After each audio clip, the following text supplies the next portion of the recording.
చాలునా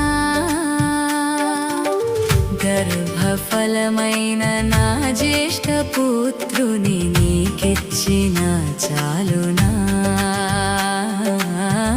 గర్భఫలమైన నా జ్యేష్ఠ పుత్రుని నీకిచ్చిన చాలునా